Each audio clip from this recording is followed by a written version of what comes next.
Hello, and welcome to Making It, Artisan Stories. I'm Linda Marie Colon, your host, and I'm here with Amy Stamp. Hello. Artist, formerly educated at NYU, turned high school art teacher, turned master crafter at Craftivate, if I can call you a master crafter. But yeah. Give us your journey from the start of when you decided art was going to be your forte and you were going to follow your dream right over to NYU. Okay. Well, when I went to NYU, I was really undecided. And then a few things happened. I was there from 2000 to 2004. And so I was there during September 11th, and I was right on 14th Street, which was the cutoff point for all emergency vehicles versus regular pedestrians. Okay, so you were in school during 9/11. Yes. And basically had to stay put on campus at that point. You were unable to leave. How did that impact you? It was very scary at the time, and it was sort of a wake-up call that life is really short, so we might as well do what we love. Do what you love. And do what you're passionate about and what makes you happy. That helped me to direct myself toward going into graphic communications, which encompassed art, graphic design, and like mass media communications. So with that, I took all of that and then decided I wanted to teach art, and came back to Connecticut, went back to school to get my teaching certificate. Okay. And then I was a K through 12 art educator, certified. I still am, so I could go back to school and teach. But instead, I opened up Craftivate. What happened along the way that sort of evolved where you took your art and your talent? I worked in a few different schools, and I ended up working for the longest time at a high school in Connecticut. And I loved teaching the kids and everything. And then I had my own children. And when I had them, I decided to stay home and to raise them. But while I was doing that, I was finding myself, I still had the urge to create and to make things. So I started to create things for myself and for other people. And then I was encouraged to hold some type of a crafting event because it would be fun to do it together. And with encouragement from the people around me, I went ahead and I tried it out. And what kind of things were you crafting that started to get the attention of others? Well, I started with sewing at first. So I started sewing bibs and burp cloths and anything for my babies. Okay. And I made a quilt. And then from there, I made so many I didn't know what to do with them. So I started to make other things. And that's when I sort of expanded and went into all other types of crafting and trying different things.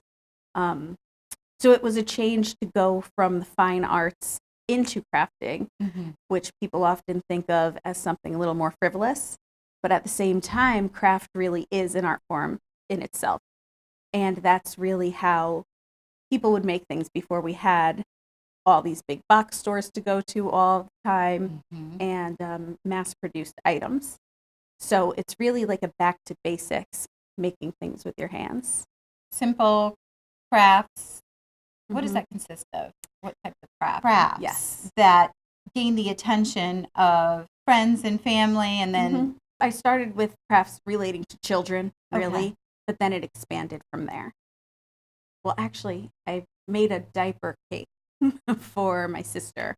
A diaper cake is when you create a cake, but the inside, instead of cake, they're diapers. But you decorate it in a way where it still looks like it's a real cake. And so I brought it to her shower, and everyone there thought it was the actual cake for the event.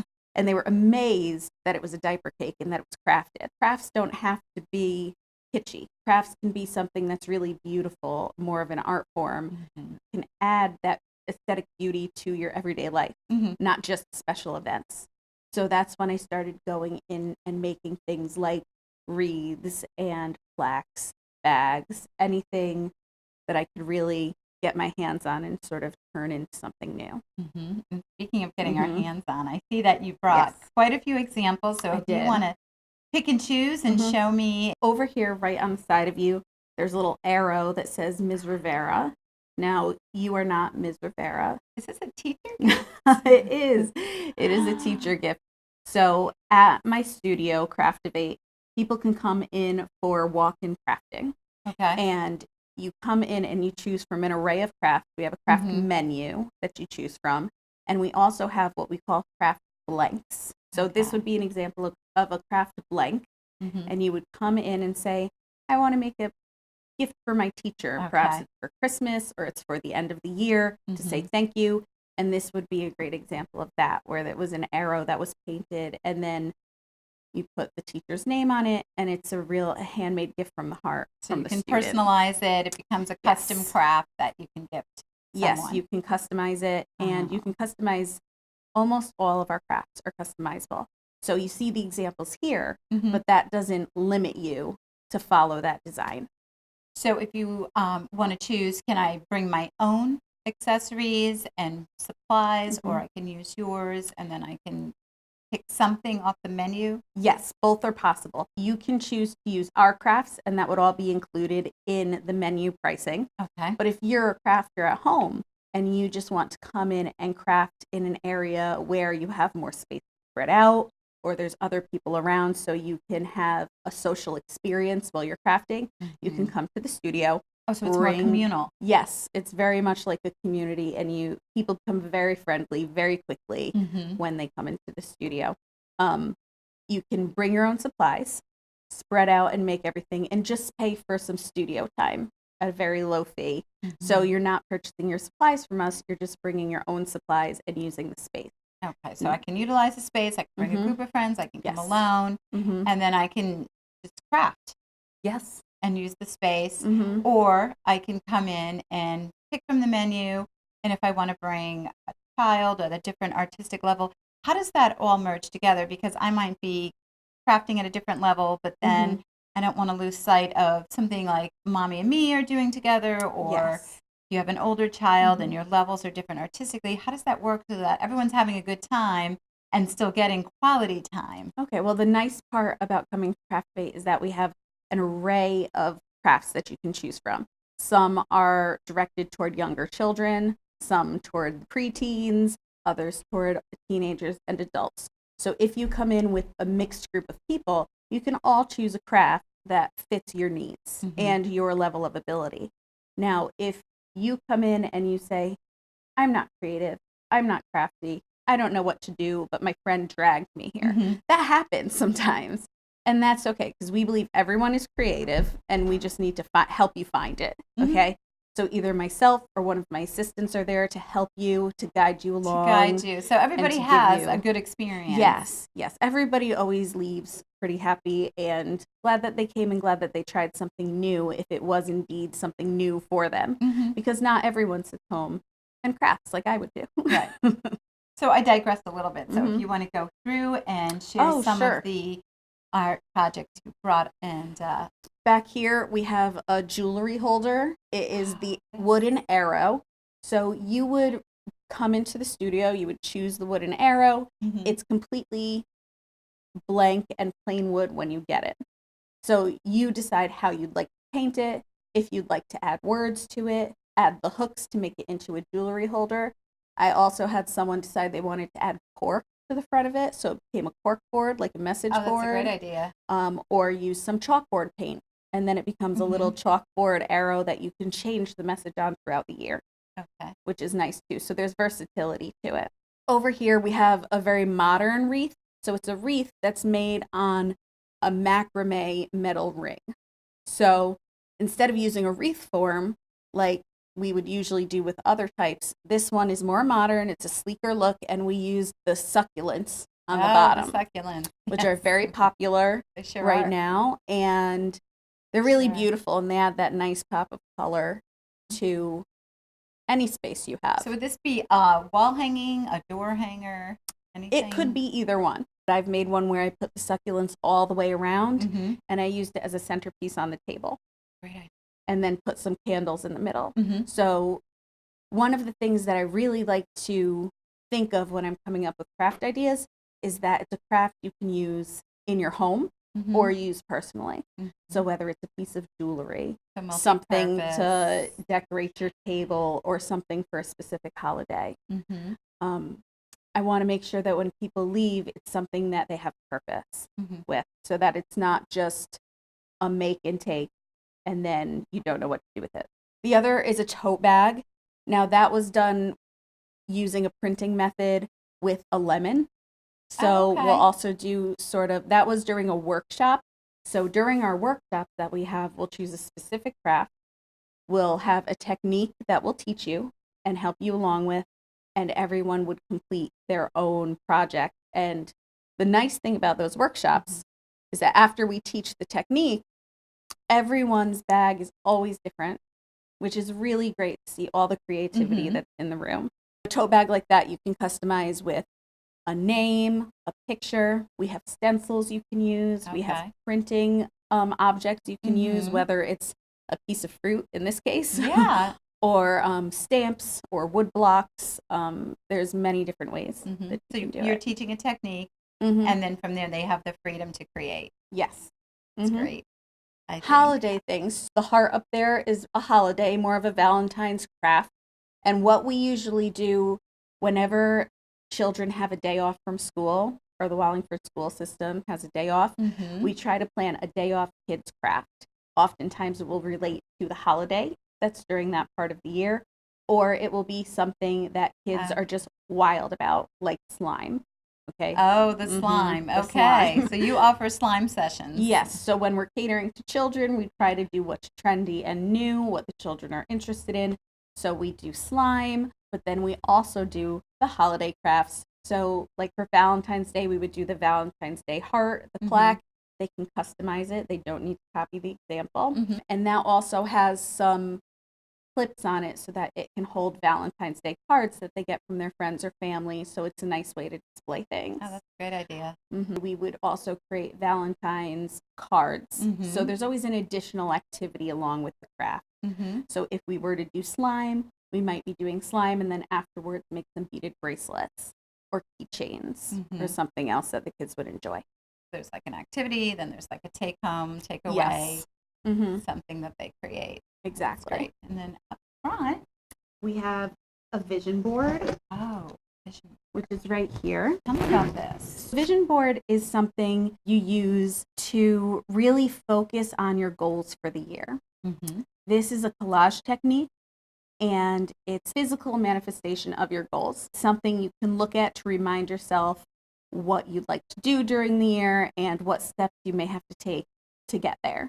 Oftentimes, it's a very aesthetically pleasing process. This particular vision board was all about less is more. So that's what is right in the center there. It was also about what can we do to create an atmosphere where less is more comes into the picture. Remember, you are loved. To craft a capsule. So for me, I'm always crafting. So crafting a capsule would have been better than craft everything you see. And sort of focus. Yes. So yourself rein it in, focus, create a direction for yourself, to do not so random acts of kindness, to have a plan, and to actively move forward and, do things for the people in your community, do things for the people in your family. How long does something like this take? So I could come into the studio and say, I want to work on a vision board. I have an idea of something I want to accomplish, and this is going to help me with a game plan. Yes. And that's something that I see daily. Absolutely. So this is something that you can come in and do as a walk-in craft.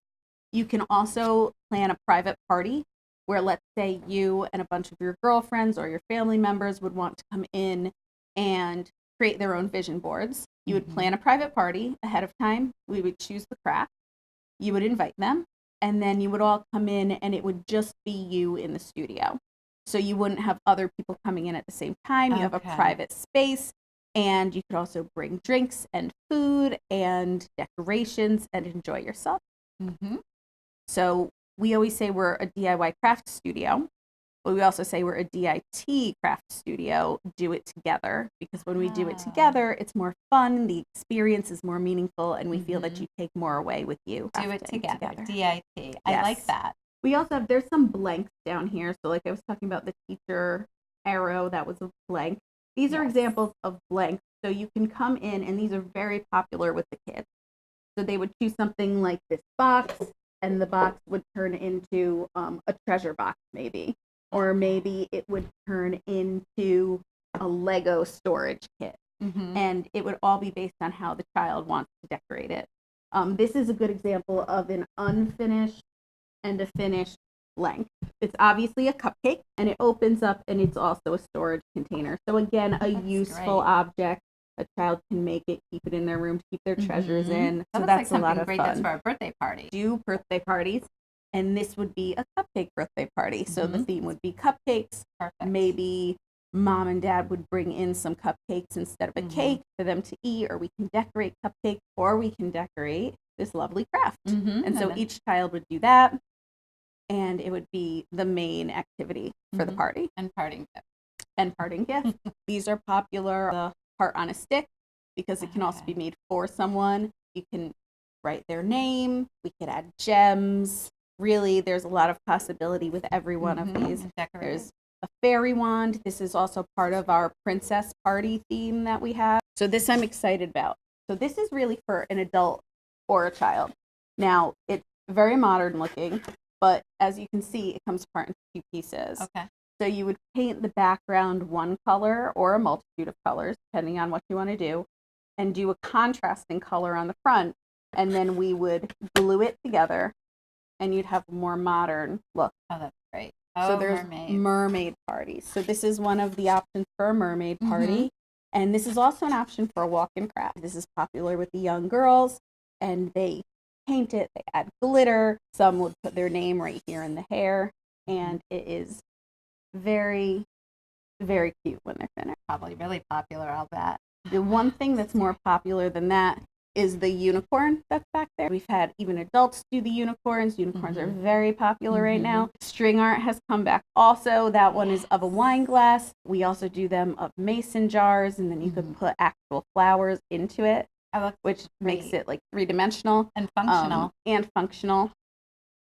We'll teach you how to do it one-on-one and in a big group. This is very popular during the summer. Oh, yes. This I love. Everything is customizable. So if you really like a beach theme, but these aren't your colors, that's okay, because you can choose your own colors. You could choose your own embellishments. Everything would look a little different on each person's. So I can add anchor. Glitter. I can personalize it. Yeah. I can make a nice door hanging. Exactly. A nice door hanging. Let's say you have a house near the beach. You can put it on the front door. And this is another blank up here that they would be able to paint and create a rainbow and a cloud. Maybe put your name on it, put it up in your room, things like that. How can I keep up to date on all happenings and events and school days off? And camps, I understand. There's that's right. Camps. We have summer camp that runs in July and the beginning of August. And then we also have a spring break camp that runs whenever Wallingford school system has their spring break. We follow the Wallingford school calendar. Okay, so your events coincide with it. So any day off craft would be a Wallingford day off from school. Occasionally, we will have a snow day. And if I know in advance that it's like the night before, it's definitely going to be a snow day, I'll have a last minute snow day craft. Something that would really help parents out. Yes, so you would learn about that on our website. You would also learn about that on our Facebook page and our Instagram page. There's a lot of different ways you can come across our information. And then, of course, last resort, you could always call.